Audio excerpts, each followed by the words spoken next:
Story time. So when I was in the 8th grade, I received this text message from a random kid in my class telling me to kill myself because I was ugly and fat, and it was just a long paragraph basically saying that I was such a horrible person and for that reason I should kill myself.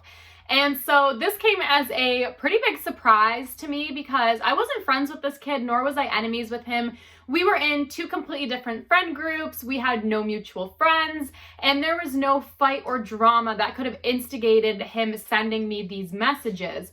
And so it was really unexpected. Then the next day when I got to school, things got even weirder because our teacher decided to do a totally random, unplanned anti-bullying activity. And this activity was cross the line if. So how it worked was the teacher had everyone in the class stand in a horizontal line, like shoulder to shoulder, and he would read his if statement, and if that if statement applied to you, then you would take a step forward. And then before the next statement was read, you would step back to be in line with everyone else. So the statement started off really simple with like, cross the line if you have a brother. And then everyone with a brother would step forward and then step back. But slowly, the if statement started to get a little deeper and a little bit more intense. And it was like, step forward if you've been bullied in the past 6 months. And then it was step forward if you've been bullied in the past month, and then the past week, and then the past 24 hours. And I remember when it came to 6 months, I stepped forward, and so did some other people. So it was comfortable, you know, no one was judging. And then slowly, as the time slot got smaller, I was the only person that had stepped forward when he said in the last 24 hours. And in that moment, I had regret because I realized the buildup to this last 24 hours had been so slow and so comfortable that I didn't really think about the implications of if I step forward and I'm the only person who stepped forward, which was the case. I started to become a little bit suspicious that maybe one of my friends who I had shown these text messages to had told the teacher or told a principal, and that's why my teacher had decided to do this unplanned anti-bullying activity. And so I was also fearful that my teacher would come and talk to me afterwards because I was the only person that admitted to being bullied in the last 24 hours.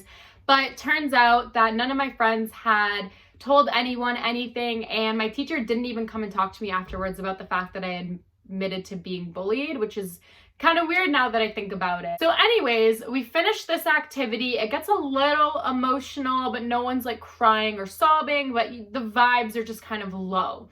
And so after the activity, it was lunch, and I remember I was in the hallway standing at my locker when the kid who had sent me these messages telling me to kill myself came up to me, and he looked so flustered, like he was about to cry, and he just started apologizing and saying, "I'm so sorry, I didn't mean anything that I said, like, please forgive me."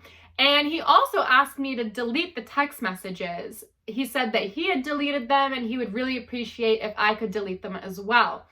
And me being the petty queen that I am, I was like, apology not accepted, which I totally regret. I don't know why I did that because the messages didn't affect me too much because I took it as something's going on in his life and he feels like he needs to take it out on me. So I didn't take them personally. It didn't hurt me or anything like that. So I really don't know why I didn't accept his apology. I feel like I just was being petty. Like I felt like I had the upper hand and I should use it, which I totally regret because thinking back now, hindsight is always 20/20. Me not accepting his apology could have led to a really bad outcome, but it didn't, thankfully. So after that, for the rest of the school year, we kind of just didn't talk to each other. We didn't bring up the drama. It was kind of like I did my thing, he did his thing.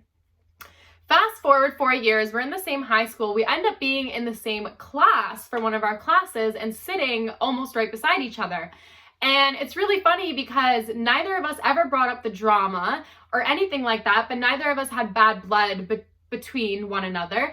And we actually started to become really close, and we'd get in trouble for talking during class and for laughing during class. I found out that we had a lot in common with what we wanted to do in life and our aspirations and things like this. So we really connected. And that was really nice because someone that had told me to kill myself 4 years previous turned out to be a good person, probably just going through a hard time. And we became friends, I guess. So that's the story. Like and subscribe, and thanks for watching.